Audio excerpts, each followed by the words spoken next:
What's going on, guys, and welcome back to the channel.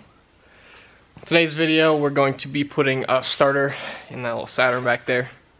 The other thing that we'll be doing is taking a look at my Talon. I'm going to go through a couple little things that I want to take a look at this winter, and I got a couple questions for you guys that maybe you can answer. We'll see kind of what you guys think about my plans, what I want to do. But yeah, let's get started with the video.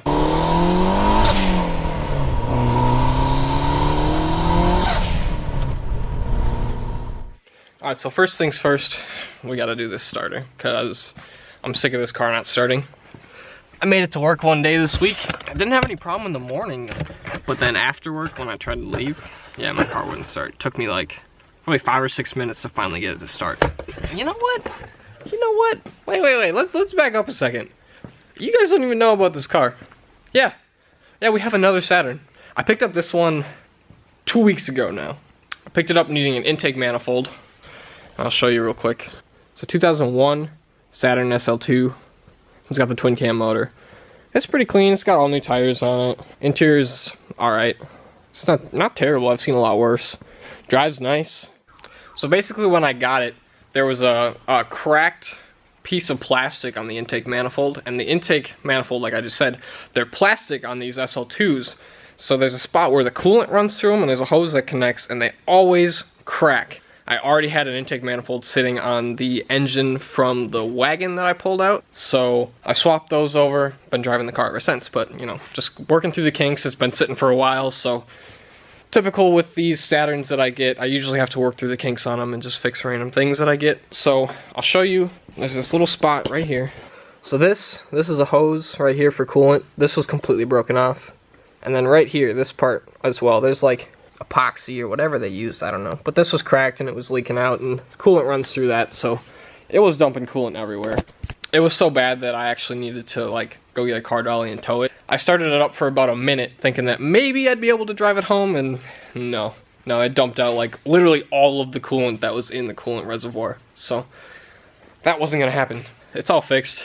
It runs pretty good. It needs a few things, like this is all taped and junky. I gotta fix that. There's supposed to be a hose that connects to right here. This is actually blocked off. Kind of interesting. I've never seen anyone do that before. It also needs this motor mount, which we are going to replace today as well. Besides that, the car's, I mean, it's really clean underneath. It's not rusty. It's got 212,000 miles now. I can't really complain too much. Not for the price I paid for it, so. But we're gonna put that starter in it, so I will get that taken out, and I'll show you kind of a couple little things about replacing the starter on these cars. So here's our new starter. New starters for these cars are about 40 bucks on Amazon. Not too bad, 2-day shipping. First thing you want to do when replacing a starter, disconnect the battery. Alright, so this is going to be pretty close quarters, but this is the old starter. There's going to be a bolt right here. Then there's this bolt right here for the battery cable, and then there's a cable that goes to the alternator, and then there's also another cable that you can't see that's right back here, and there's another bolt on the back side of it. So I'm going to go ahead and take all those off, and then we'll put the new starter in. Well, starter's in. The wildest thing happened too. So this has never happened to me. I've done quite a few starters on these Saturns, but never had this happen. So when I went to go plug the battery back in, the starter started just going to town. And the key's not in it, and like nothing. It's just like the starter started just going. So I went back under there and I figured it out. I had an idea what was going on before I even went under there. Basically on the starter there's 3 wires. There's 2 on this one. This one one comes from the battery, and then one also goes to the alternator. And then this one is when you turn your key. So this is the wire that actually tells the starter to turn on. These wires, there's this little piece right here, and these wires, they're only supposed to go this way so that the wire will be coming out right here. Well, I had one where the wire, I think it was the one to the alternator, was coming off right here, so it was actually touching the signal terminal, so it was making the starter go off. So that was a little interesting. Just another little lesson on making sure your wires go the right way. So the starter ended up taking a little bit longer than I had hoped. So instead of doing some of the other things I'm going to do, I'm going to change the motor mount out on this car because it's really easy. and then we're gonna go take a look at the Talon, and I'm gonna walk through a couple of things that I've been thinking about, but I'm gonna show you one thing real quick. But I thought this was kind of amusing. So this motor mount that I'm taking out right now, this is it right here. This is the new one. I got this from a junkyard. It was like $6. Yeah, I think they're 20 on Amazon. But I'm gonna show you the reason why I'm replacing this motor mount, okay? Ready? Ready? Ready? Yeah, now that's pretty common on these. So let's put that new one on. All right, all good to go. So now let's take a little peek at the Talon.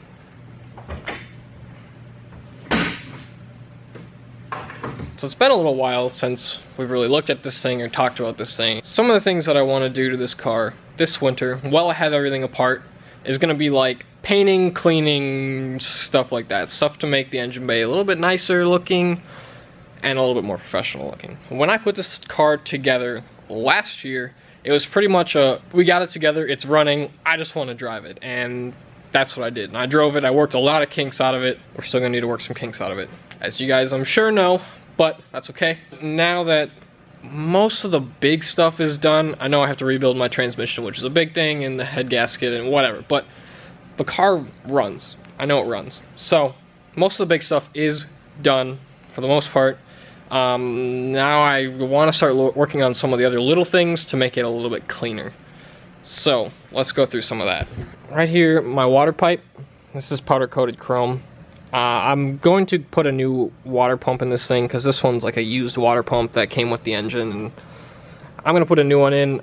My goal is to get that powder coated chrome to match that, so that will be sweet.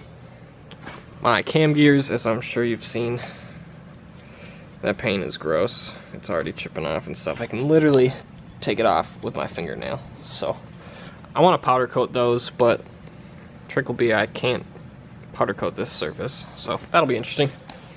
I'm thinking I'm gonna put my FP Black back on this car. For those of you who don't know, I do have an FP Black for this car. I put about 1,500 miles on it, and I started hearing some funny noises from it. So I ended up pulling it and putting my 68 HTA on it, which was also brand new at the time, never even ran. So that's what's on the car right now.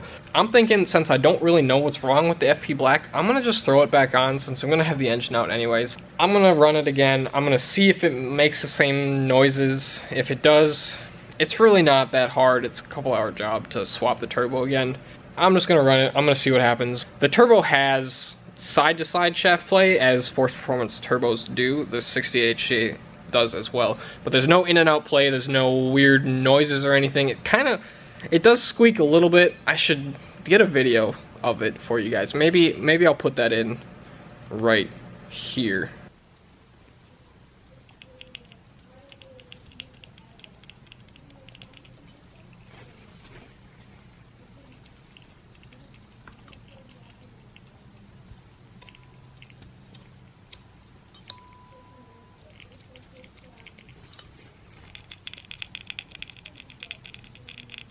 So yeah, it kind of squeaks a little bit, but I don't know. I don't know if there's anything wrong with it. I'm really just not sure. I know that Force Performance recommends a really thick oil. I can't remember what the brand is off the top of my head. That's what's in this car right now. And I have some high oil pressure issues as well, so that's making it even worse. So I like running a little bit thinner oil because it keeps my oil pressure down a little bit. So I don't know. Tell me your thoughts. Should I put the black on? Should I keep the turbo I have on right now? Should I send the black into FP? I'm not really sure.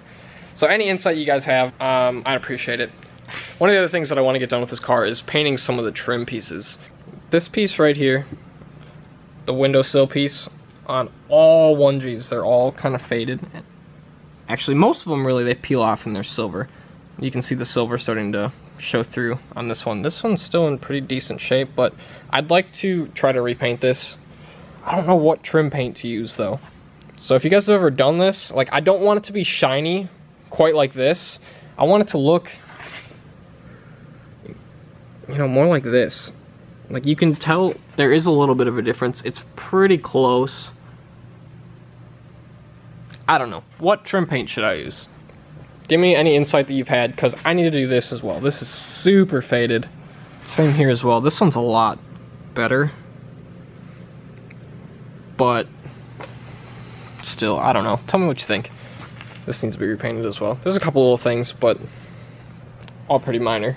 One of the other things that I will be doing is removing this wiper. I will make a video on that. Besides that, I mean, one of my other goals for this car is, like, if you follow me on Instagram, I asked about tires. I'm gonna get some new tires for it. Don't know what I'm gonna go with yet. I know it's gonna be a 245 though. I'm running a 225 right now, so I want a bigger tire. And the whole car really needs like a paint correction and like wax. Like, it's really nice right now, but like, silver hides pretty much everything. So if you like look at it in the light, there's a lot of imperfections in the paint. So I want to try to get that cleared up. Besides that, that's pretty much most of my goals, besides, you know, pulling the engine and stuff like that. So yeah, let me know if you have any tips for me, any ideas for me, anything that, you know, you think I should do. I appreciate any advice, because I know a lot of you guys have been around these cars and doing things with these cars and doing exactly what I'm doing for a lot longer than I have, so you've probably run across some of these situations before. So I appreciate any input that some of you OG guys have for me. So besides that, that pretty much sums up everything I was going to do in this video. I'm going to show you guys the Talon again. I know you guys love seeing it. I love seeing it too. I love talking about it. It is one of my favorite things ever. I absolutely am in love with my car. So I appreciate you guys watching. I appreciate all your subscriptions. I appreciate the comments, the likes.